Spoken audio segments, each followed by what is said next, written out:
Hey everybody, welcome back to the channel. Today we have a 2008 Ford Focus. Customer states it has a grinding noise. We've already diagnosed it as a right front wheel bearing.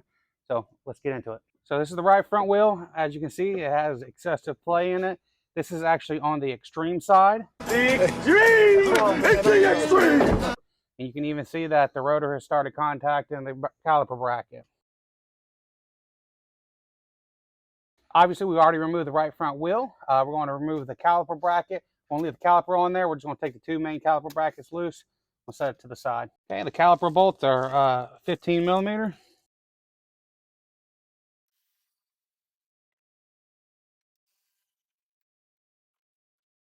Remove the rotor. I'm going to remove the wheel speed sensor. It's an 8 millimeter.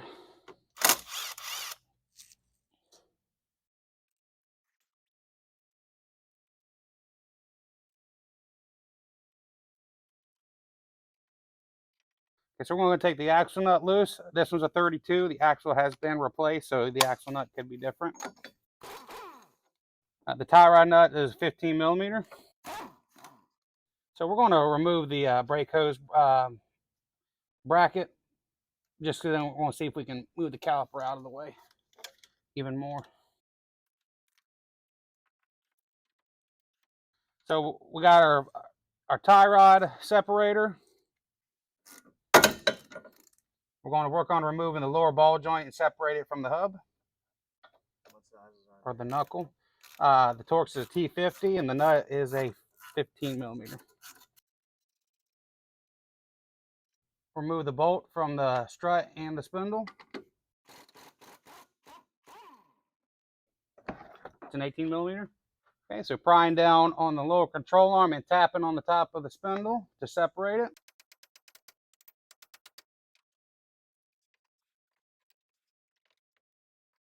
Okay, you can go ahead and knock your CV axle in if you haven't done so already.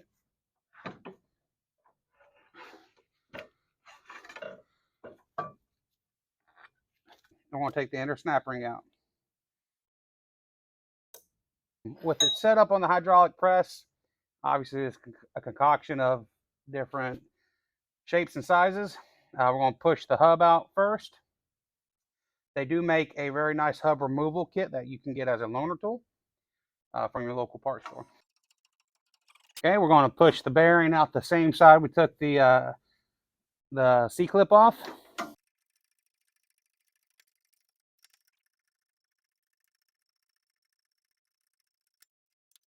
The ABS reluctor ring is built into the wheel speed sensor. It was brown, now it's real greasy. The other side is shiny metal. But this goes facing the inside of the car. We're going to use the old wheel bearing.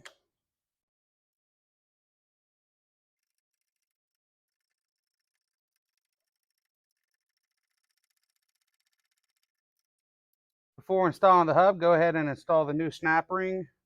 Sometimes they have a thinner edge. This one doesn't.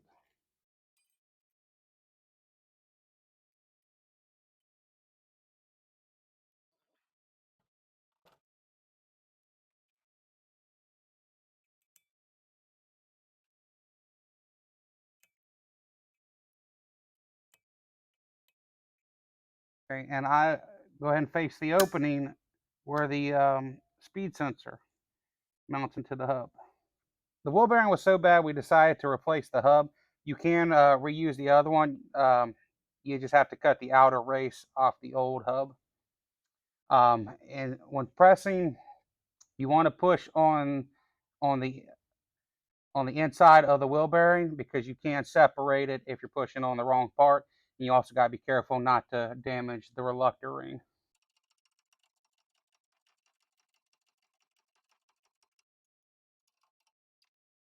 Normally now would be a good time to go ahead and replace the CV axle because the boot is leaking, but this is a strictly low budget repair. But we're going to install the knuckle on the lower ball joint and put the CV axle in place.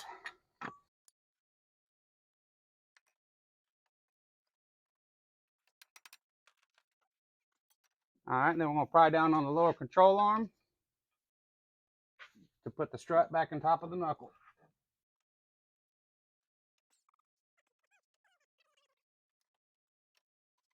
I'm going to install the lower ball joint bolt and nut.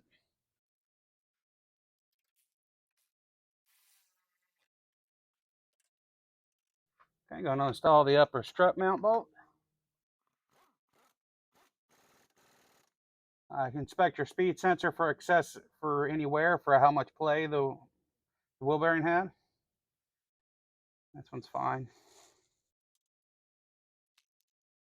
Recommended torque spec for the CV axle nut is 190 foot-pounds.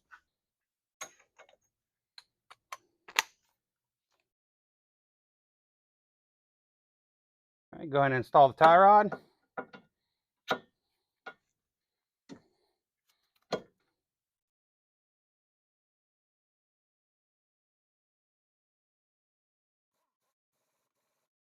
Okay, we'll install the rotor. It would be a good idea to either replace it or machine it. The grooves are not that bad, but this is just got to get home kind of repair. Install the caliper. My time saver didn't work out very well. The brake pad did fall off. I did have to separate it, but it's just like a normal brake job from there.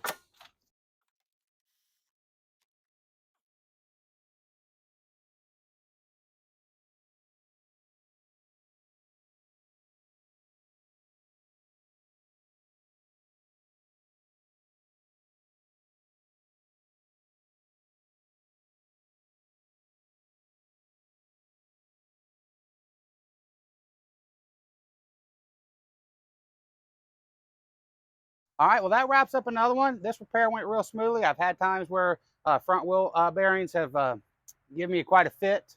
So, but this one's wrapped up. If you like what you saw today, give us a thumbs up. Like, share, subscribe. Thanks for watching. Torquey.